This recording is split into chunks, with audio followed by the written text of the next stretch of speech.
Hello and welcome to Castle Talk, where we talk to writers and creators of today's genre worlds. I'm your host, Jason Henderson, publisher at Castle Bridge Media, where this month we bring you an anthology of horror from women, about women, called Femme Fatales. And if you are not aware of this, look it up and join our lunch party if you can. So we have a really interesting conversation, a very special guest who's somebody, if you've listened to the review portion of our show, Castle of Horror, you will know them. With me from Austin is Tony Salvaggio, lead singer and bassist of the band Deserts of Mars and lead guitarist of the band Rise from Fire. Say hello, Tony. Howdy. Howdy. So we're going to be talking about Fantastic Fest, which you just attended, which just wrapped. You were one of the press people there, watching more movies than you can remember. So catch me up. What were the trends? What is Fantastic Fest? And then you can go into like the trends that you saw. Sure. Fantastic Fest is a yearly event that's been going on for quite some time. I probably should have the number of years, but it's been part of my staycation, I guess, for quite a while. Started at the Draft House, the original Alamo Draft House. Right now, it takes place mainly at South Lamar. Of course, we're during pandemic times, so concessions had to be made this year. So how was it different to attend? So usually you get a badge, and depending on your level of badge, you can attend any number. There's slots. Like you can see these movies during these slots, and they, a movie usually lasts a couple hours, so you get to pick, and then they'll have a first half and a second half. You can usually catch the second half later. If you're in the press, of course, there's press and industry screenings and such like that. There's also usually a nice balance of, it's genre film, so it's definitely right in the wheelhouse of our listeners. Lots of horrors, lots of thrillers. I tend lately to go more towards action and horror, and less kind of super drama or realism, I suppose. But this year, due to the pandemic and how they needed to spread out seating and such, there were less slots per day, usually only 2 to 3. Sometimes they spread it out over, this was kind of late coming. So it was different. It was really interesting to see people I only see during Fantastic Fest sometimes who fly in. Of course, there were a lot less of those people because, it was weird to me too, to kind of go back to a theater for even 2 screenings in a row. Yeah. I actually wear an N95 mask and then a kind of a, printed mask just because it looks cooler. That's my own. But it's protection as well. But that's my own kind of like, hey, put a flare on this kind of thing. But also, a lot of the filmmakers. Was that required? Like, did you have to mask? If you were vaccinated, it wasn't required to wear a mask. But one thing I did like is everybody was really cool. Like even in the theater, because also they serve food.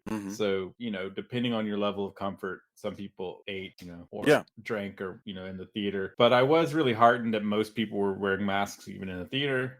It's still, I could see anybody who's going, whoa, that you put yourself at risk. That's a real dangerous thing, making that argument. But they really did try to make things as safe as possible. Yeah.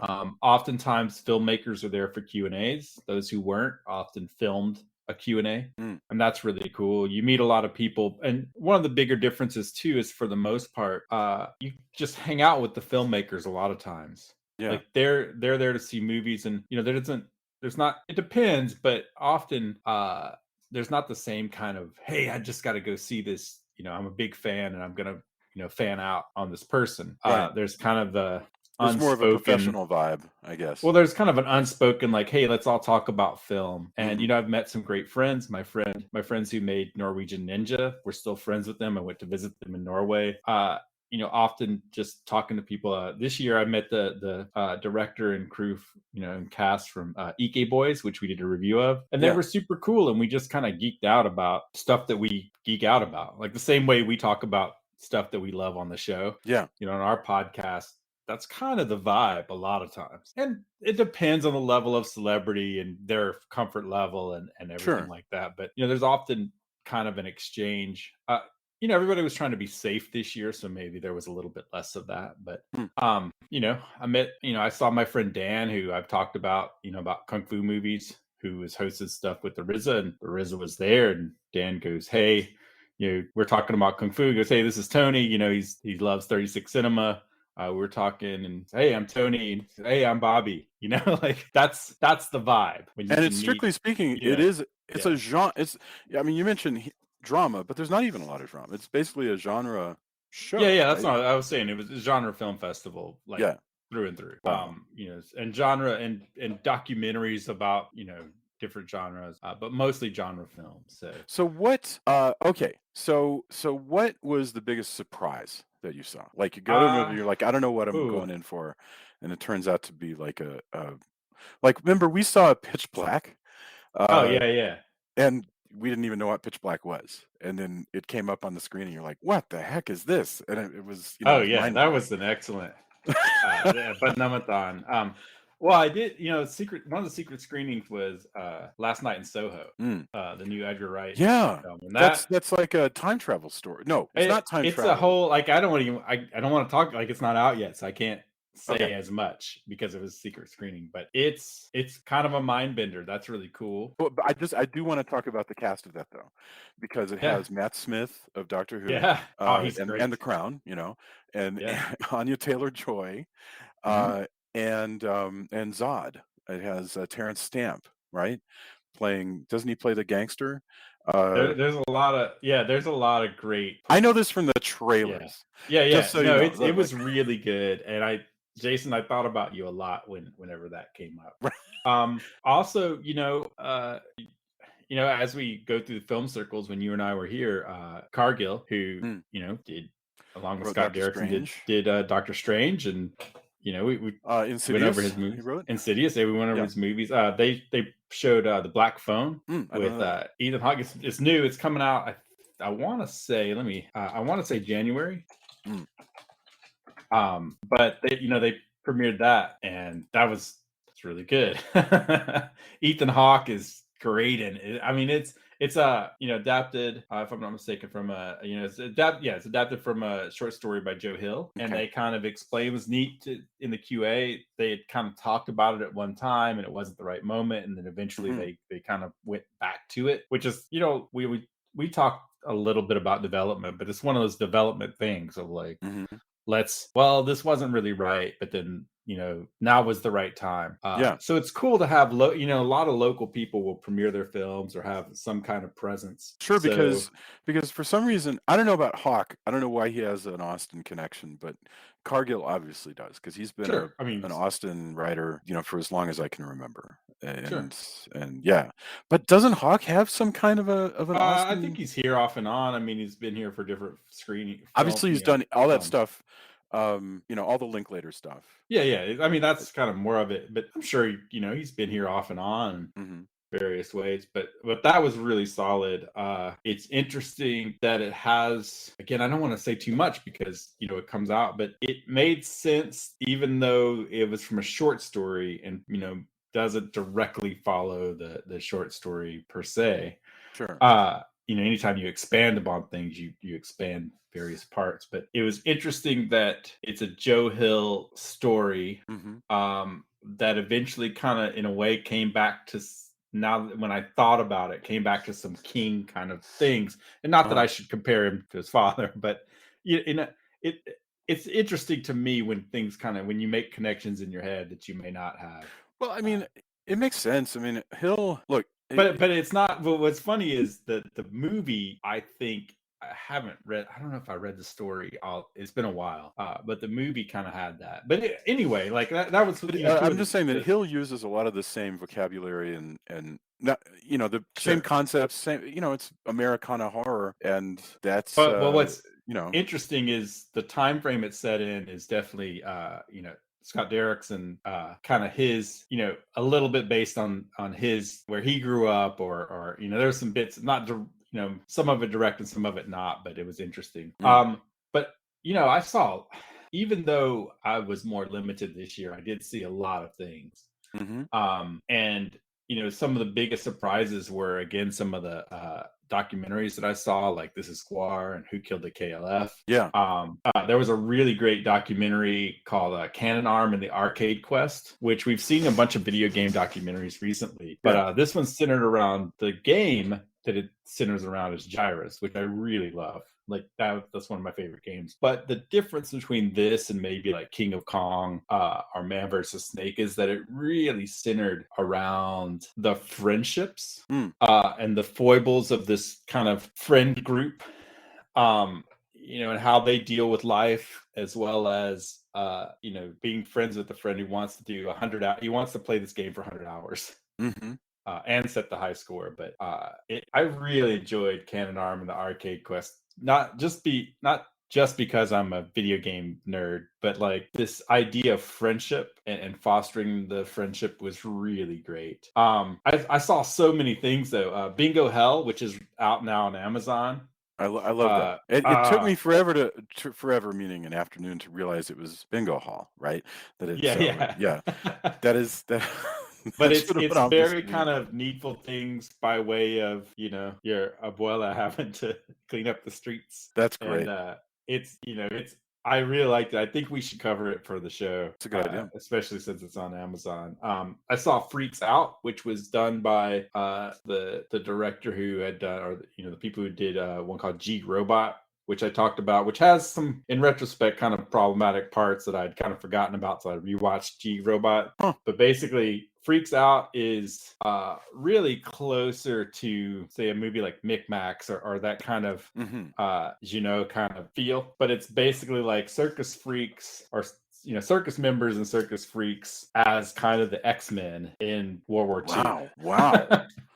And there's really great bits. There's a Nazi guy who can play piano, and he can also see into the future. There's these really cool musical moments. Like it just, I didn't know what to expect. But this I don't. And again, some of these have distribution and some of them don't. So I'm kind of part of the point of this conversation is like, hey, be on the lookout for these movies. These are the Castle of Horror recommended Fantastic Fest movies to put on your radar. Yeah. But Freaks Out was really great. That's I have not heard of that, but that sounds amazing. Yeah. It had a lot of cool bits. Italian circus freaks fighting the Nazis. And it's fairly adult.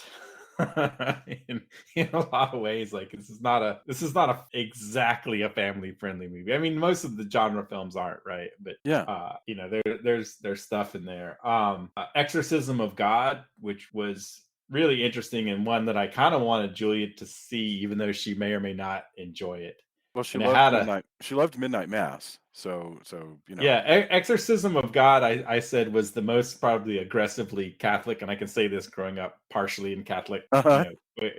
You're going to church every Saturday with my grandfather during the summers. My grandfather and my grandmother. But it's got a lot of really interesting premise. Some of it tropes. Some of it is direct homage to exorcism movies. It also has, and I don't want to spoil this, but it has something I've never seen before in a demon that I want people, if they see Exorcism of God, you're going to be surprised. That one I wasn't sure worked all the way through for me, but it had some really great moments and really interesting things going on. One of my, let's see. Oh, I was able to see another one that I really enjoyed. I may have to write this up. Called Salon, and it's from Africa. Takes place in Africa, Senegal. And it's great. Like it starts with a kind of actiony stuff, and it's weird. It's kind of really interesting, and I wish I could have interviewed people for this one, but I really dug it. It starts very actiony in a way, and it does things that I've seen people try to channel, and I don't know if the filmmakers really were trying to do this, but I just bring this up as people try to channel Rodriguez or Tarantino when they make a film and action shoot a certain way. And I'm not saying this is trying to do that, but it did these things in a way that people who are directly trying to ape those directors have tried and not done well, and when it really kicks off, it's surprising. They listed it as a genre bending film, and it does that. But I really like that. And I say this as recently because there were two parts to Fantastic Fest this year, which I thought were great. There was an in-person, which you could go to, which I did. But Yeah. they also had an at-home component, so you could buy a virtual badge, Did and you they actually revealed get films. into like the same shows? Like, could you watch A like lot Last of the Night in Soho movies, or? some of the movies weren't there because of various contractual Sure, uh, arrangements, I would right? Or expect. but a huge chunk of the movies that you could do in person were also on this, and they had them in windows of like 48 hours. Hmm. So you could do an at-home safe screening That's of cool. many of these movies, and a couple of them got removed Mm. because once a distributor picks up, that's Yeah, that's really, to be honest, what a lot of festivals are, to that's what build you're doing at a buzz. festival. You're showing your movie. Right, You're having meetings with distributors. They get to go to a screening, and then maybe they go, "Hey, this is ours. We're gonna distribute it," and maybe that's it. You take it down. That's right, interesting. It's like a and piece of art at a gallery. right. Yeah. So that was really cool. I really dug that movie, and the anti-heroes who are kind of heroes are interesting. In fact, that's one of the things I love about Fantastic Fest. As we're having this conversation, is you get to see so many films from around the world. Mm. Like, how did I know a few weeks ago that I was going to see a movie from Senegal that was just this cool? Yeah. Like, hey, what's going on over there? Oh, this? Holy cow! Right? Yeah. Some of the first, you know, some of the first wave of really cool movies from Korea, which now we kind of take for granted because there's just so much cool stuff. I saw it fantastic, and kind of ushered in that popularity. They were at many festivals, but that was kind of the buzz. Like, whoa, what's going on what's going on in Korea? Oh, wow, look at this. Norway for Norwegian Ninja and other things. So that was really, really cool. From Japan, there's a great movie. I think we haven't covered it yet. One Cut of the Dead. And Right. while We haven't. while it's different from One Cut of the Dead, it is kind of a one-shot premise movie called Beyond the Infinite 2 Minutes. And it's one of these things that builds upon itself because our protagonist finds out that he's in an upstairs apartment above a cafe, a coffee place, and he Hmm. realizes that the coffee place monitor TV downstairs is 2 minutes ahead of his apartment. Oh, cool. So he can see into the future 2 minutes, and he himself is talking to himself in 2 minutes. He's like, "Hey, I'm 2 minutes in the future." Yeah. But how that builds and what happens is what's great. They filmed, at least if not all of it, huge chunks on iPhone. Yeah. And it still looks great. Like that was a really, really fun movie. From Korea, there was a great short called Digital Video Editing with Adobe Premiere Pro: The Real World Guide to Set Up a Workflow. And that sounds really dry and it's a mouthful. However, it's definitely a genre piece. And what it becomes is Hmm. kind of anybody who's been in a creative environment or worked with a client that's not, doesn't really, has hired you for expertise, but doesn't really want to listen to you, even if you're the expert. Yeah. The premise starts with editing a very traditional Korean romance movie that is about to have some very genre related problems. And I wouldn't want to reveal too much more than that. But it's interesting comedically, and it is kind of a metaphor for that really problematic client. Yeah. Yeah. It was really, really good. Did you see? Yeah, I wanted to ask you about the Kayla Janice has a documentary Oh, that so is. yes. Yeah, so you saw it. But tell I me about it. actually I don't remember saw what it it's called. It's like at hold it's a up one second. complicated title. Woodlands Yeah, Dark and Days Woodlands Bewitched. Dark There Days. you go. Yeah, Woodlands Dark Days Bewitched. So I Yeah. saw it at, I think, Chattanooga Film Festival. Oh, okay. It is quite a piece of work, and there's also a box set that Severin's creating that has a lot of the movies that are in it. Mm. I've been a supporter, I've been a friend of Kayla for a long time, and as you know, like, your friends make things and you hope they're all good, and she is consistently great. Hmm. Just at this documentary, and it's like 3 hours if I'm not mistaken. It doesn't feel like that, and in fact, while you watch it, this is one where you just have to take notes. 192 minutes. Like, you're wanting to take notes the whole time. Go, oh, I haven't seen that. Oh, wait, I need to. Luckily, there's some supporting text and I think she's even compiled a list. It has animated sequences. The interviews are fantastic. Wow, it's impressive piece of work, and I don't just say that because we're friends. Anybody who has seen it, and it also doesn't feel like 3 hours. Like I said, and the flow is great too, which is hard to do in a documentary, harder than people might think. Yeah, I bet. Yeah, it was really impressive all the way through, and I'm really excited to get that box set, to buy the box set. I've had to hold off on buying stuff for a little while, but that Sure. one is going to be worth it. And she even showed Eyes of Fire, which was directly, so one of the repertory screenings was Eyes of Fire, Mm. and it's in that box set. It's related to the movie, but wow, it's amazing. It doesn't feel, like I I said, it haven't doesn't read the feel like 3 one. hours either. I haven't read her prior book, House of Psychotic Women, although that's such a great title because it's an actual, wasn't that a Jess Franco movie? I'm trying to Yeah, remember yeah, who. and it Yeah, relates into that. Like yeah, it's a and great piece of text as well. And she compiled the Satanic Panic book. Like yeah, she's she's all over the place. rocking She it. seems to know her stuff really, really well. She also has a book coming out that is about Jean Rollin, which just blows my Hmm. mind. Just blows my mind that it's going to be a history book about Jean Rollin movies. Jeez, Jean Rollin, Yeah, I know, but I mean, still, like that's it's called Lost Girls: The Phantasmagorical Cinema of Jean Rollin. It comes out I was just looking this up. It comes out in November, I think, and man, I'm gonna see that anyway. yeah. Very, very cool. Gosh. Okay. So is there anything else that you want to tell Oh people to yeah. look out for? So several things, and I'll kind of get, we've been going for a while, but I just, I could talk about Fantastic Fest for quite some time, but Sure, sure. mainly these are, again, what I want to impart is, hey, listeners, these are the things that you should check out when they come out. I saw Last of the Wolves, Mm, which is a Yakuza drama, and it's a sequel. It's really great. I loved it. Hellbender, really interesting take. I watched it at first because I knew there was a musical element. It's a woman and her daughter who supposedly her daughter has some ailment, so that she's trying to protect her. They live isolated from other people, and have a band.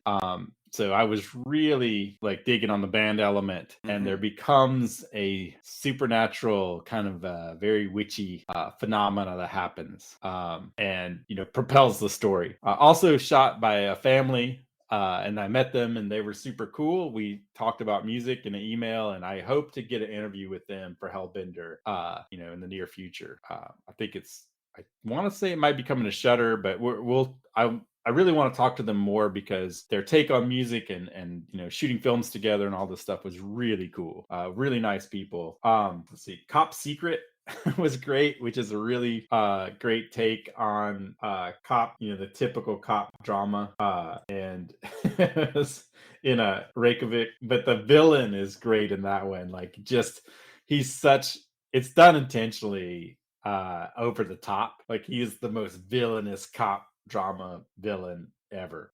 And it was Wow. gleefully so. Another one called Let the Wrong One In, which is a, kind of course, it harkens back to Let the Right One In, Yeah, I was of wondering, is it course. is But it just called that, or does it have anything to do with Let the Right One In? yeah, well, it has to do with vampires. Basically, this, a guy finds out his brother is turning into a vampire, and slapstick hilarity ensues. um, it's not for everyone. I think it's a little bit. I think it might be a little bit broad for your taste. Hmm. Although I can't remember. Did you like?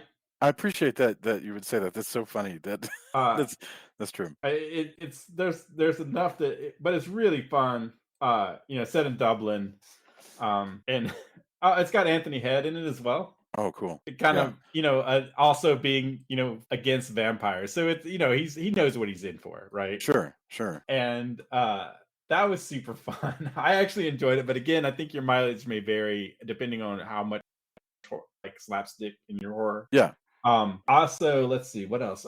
Mad God, which is Phil Tippett's opus, basically. Phil Tippett, famous special effects artist on, if you don't know, look him up. I mean, he's been on a pioneer in the Hmm. industry. That one was interesting because I found it to be fairly nihilistic Oh, yeah. myself, and it's hard. It's one of those that, because of that, I mean, look, it makes the brothers Quay look like Shaun the Sheep as far as cheer. Like, it's seriously dark and twisted, but it's an amazing achievement of stop motion animation. He's been working on this for quite a while. So while I was very uh excited to see it, it's a piece of work. It's not going to be for everybody, but I mean, if you're into stop motion and special effects, it's wow. I mean, it is just chock full of a technical brilliance. But boy, it is not light at all. It goes dark places. But it's a fascinating world. Like it's just a bizarre and fascinating world that he's created. But it is not for the faint of heart. Let's put it that way. Okay. All right. There was a great doc, found footage phenomena. Okay. Which I'm not the biggest found footage. No, but I'd be interested not in a compelled to documentary see a bunch about of- it. I mean, that would be cool. Yeah. It was done really well. Simon Boswell, who has done tons of scores, and one of my favorites is the Hardware score. He did music for it. That was super great. It is really interesting to see so many people, talking about how the early progenitors of found footage, how that fits in, how that ties into genre film, etc. And that was really cool. It was a really great doc, and I recommend it. Also saw one like a movie called The Trip, about a couple who goes to a cabin and bad gross and it's sort of the line between thriller and slapstick, and it's definitely it's pretty gory. Okay. That was really, really cool. Surprisingly, a movie called King Car, which is like a really I thought of it as like a really twisted Herbie the Love Bug. But also is about, it ends up having an ecological message, strangely enough. It's hard to describe, but that was really interesting. And there's instances of a woman who really loves this car, like really loves this car. It's really interesting and just kind of crazy. That's the kind of stuff that you love. You go into this like, what's King Car about? Yeah. They circumvent this rule about that bans cars over 15 years old from the roads, but then they also give the cars a voice, kind of like a Knight Rider meets Herbie the Love Bug. And then also there's, like I said, there's a kind of an interesting ecological through line also. I think one of the movies that to kind of wrap up, but also one of the movies that I think our listeners would really dig is a sci-fi piece called Glass House. Okay. Where a cataclysmic event has happened, and there's a family that lives in basically a tree-lined oasis. Okay. In kind of a solarium style house. Okay. Protecting their small patch of land from people who may be infected with this disease, and they have to be watchful for that. It's beautifully done. But this also fell into one of those movies where it was heavy enough and a little bit dark enough that in a pandemic, watching a kind of pandemic movie is still like, ooh, I don't know. So a lot of friends of mine really dug it, but and it's a beautiful film. It's one of those where I go, whoa, I don't know if I'll be watching that again soon, but it's quite a piece of work and was done really well. I really dug that. But it's heavy, it didn't really fit my headspace at the time, I guess. Let's put it that way. But that's part of genre film. Like, you kind of bring into it what's going on. There are a lot of good movies that I probably didn't engage with this year that were, by all accounts, were done really well. But I was like, whoa, that sounds really heavy, or that sounds like it's something that is more realistic, I guess. I wonder if agents are finding that. I know they're finding it in books a lot of times. They're like, Sure. I don't necessarily. There's a limited interest in pandemic books because it really is, that people, to some extent, they don't mind reading harrowing novels, but they kind of want harrowing novels about something besides the thing that is harrowing. Well, now. It's tough too, because you're, as a creator, that's shaped your world for the past couple of years, right? Absolutely. So you want to tell these stories. Again, this is the tough part. And also with genre film, we do get a chance to engage with our demons more so. We've talked about this a lot. So I don't begrudge anyone from wanting to tell those stories. And also, as we know, there's no telling how long a film is in development, right? You might have made, I haven't done my research, but you can make a film like this, and you're like, crap, well, 7 years ago, or 3 years ago, or 5 years ago, this wasn't a challenge I had. Right. I meant to tell a good story that's really well shot and has a great cast. And you can't, you're probably not going to scrap that. And it really depends on the audience. Like I may avoid some things, but other people may not. And I think that's the brilliance of a festival is being able to kind of pick and choose through that menu, and find what it really engages. But also, it's nice when you get a surprise. That's the other part of Fantastic Fest is, Mm. I didn't think I was gonna find a movie called Digital Video Editing, word with Adobe Premiere Pro, the real world guide to set up and workflow. That doesn't sound like a thing I would search out, right? Yeah. Yeah. But here I am going, wow, that was really a really great short. Even though it's for like 40 minutes, or any, like, hey, here's this witchy movie with music in it, Hellbender, that engage, or Ike Boys, which, Yes. like I said, that had everything I wanted. It engaged with me in a way that growing up in a small town and being a geek and being a nerd who liked all the stuff from Japan and video games and such, and sharing those experiences, like meeting the director and talking about, like, hey, you like this stuff, oh yeah, well, this is why I wrote this movie. That kind of interaction is what was missed. And even though I was very reticent to really dive back into the theater, because we're still deeply in a pandemic, engaging in that way was something I didn't realize I had missed as much, because last year, definitely, they did a virtual screening, and there were ways to chat and stuff like that. And I still talk to friends of mine online, but having those conversations outside the theater, even at a reduced capacity, and having interacting with as far as Q&As go and such like that, was Fantastic Fest is usually my recharge, where I get kind of bolstered to create, and this year, of course, wasn't quite the same, but it was good to have that again. Yeah. Wow. But yeah, there's a ton that we talked about, and again, we'll post links and everything in the Let's make sure that we get the list together so that I can include it with this, so people can go, because otherwise people are gonna have to take notes through the whole thing. Yeah, I'll I'll send you what we talked about, and I may add a couple, Sure. when we chat and stuff like that. I'm also going to do some more write-ups. That's Okay. been the other kind of weird thing, is this year, since I wasn't quite able to take off, just like, this is going to be my week-long staycation. Yeah. I didn't. It was harder to get a little bit harder to schedule some things. Which next year I hope I can just do that again. We'll see. I mean, who knows who knows about anything these days, right? But one thing I do know is, as these movies get released, and again, like Bingo Hell, you can watch right now, which is cool. And the filmmakers were fantastic about that. It's a little bit more, I think it's a little goopy in its gore for Julia, maybe, but I think she'll still enjoy it. Okay. And I also wanted to see it because my family was deeply entrenched in bingo from an early age. I was going to bingo. I should not. No, that probably sounds been fantastic. in a smoky bingo hall when I was younger. Sure. But my grandmother, and now my aunt will actually come to Austin, and I won't see her because she didn't come to Austin to visit. She came to Austin to play bingo. Play bingo.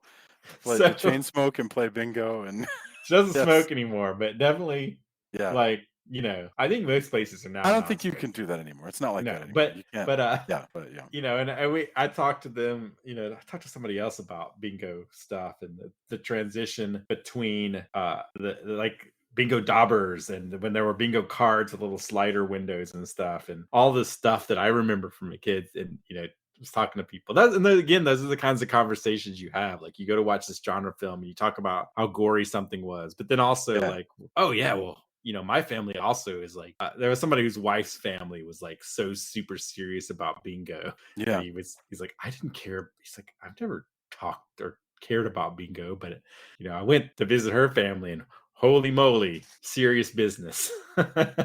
That's really hilarious. So, but that's cool. And as films get released and get picked up, those are the kinds of things I'm looking forward to. I was really excited also that the Fantastic Fest from Home portion, which goes until Monday, had a lot of, what they also did was compiled the best, kind of their best of, or what they could get the rights 2 best of, and did like a Fantastic Fest retrospective track, and you could go back and watch tons of stuff. And there were several that were really cool that some of them It's really interesting to me that they've adjusted. release even. But I mean that these festivals are figuring out ways to do these hybrid forms.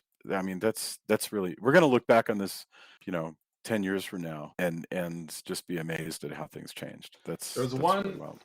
I want to say the name is pronounced Miller Croise. Hmm. I'll have to look it up. I'll have to get it. Don't hold me to that, but I'll have to find it and post that, because that was one that came back up, and I'm like, oh crap, I've been wanting to watch that forever again, because I saw it at the fest. It never got distribution in the US. I couldn't readily find a DVD.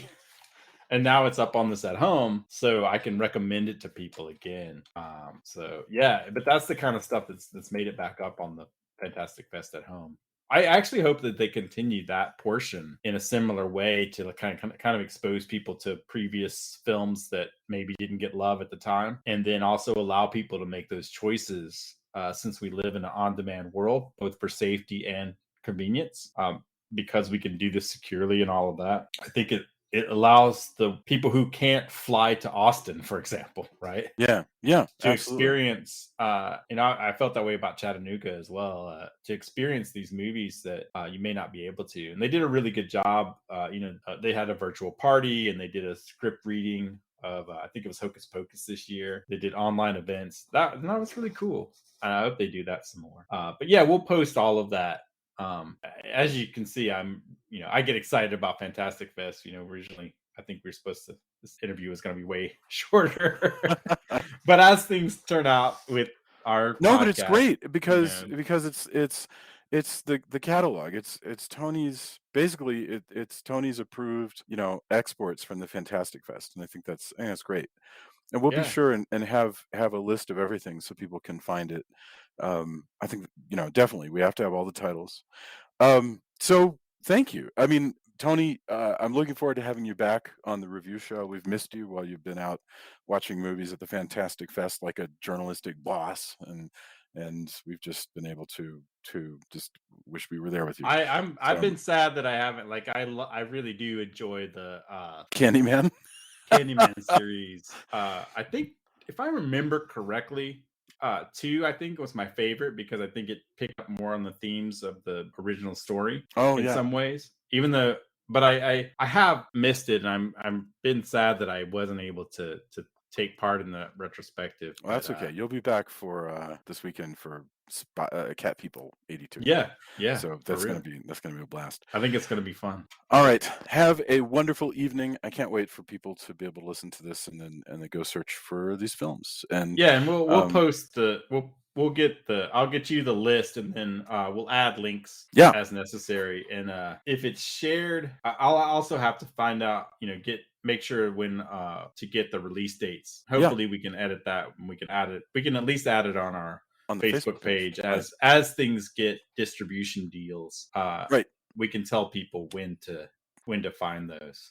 It's a little harder, I guess, on to edit on the site, but definitely on our, engage with us on. We can do it. We can Yeah, make it well, work. we'll figure it out. We'll figure it out, and we'll make sure that people know, because that's the other thing, is we want to support these filmmakers bringing their films and getting kind of a buzz. Like, we love it. We love to watch their films, but that's part of it. Is, hey, how do we get distribution? How can people see this? How can we get eyes on this to enjoy it? So that's what we're trying to do, and I think it's great. There's been too often where I've seen a Fantastic Fest movie and people can't see it for a long time, Yeah. or in the case of a couple that I mentioned, they still haven't gotten distribution for whatever reason in the Yeah. U.S.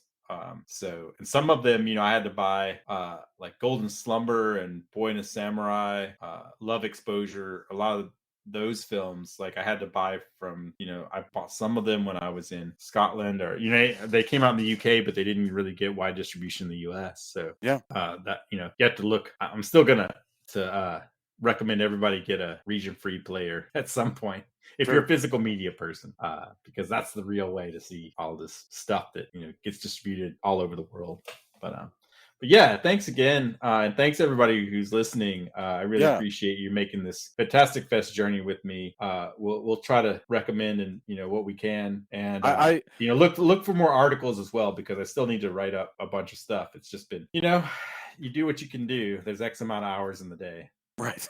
No, absolutely. You can't get rid of the need for sleep. So, Right. um, all right. Be safe. I can't wait to let people hear this and see it, and I will talk to you soon. Thanks again. So long, my friend. Bye. Later.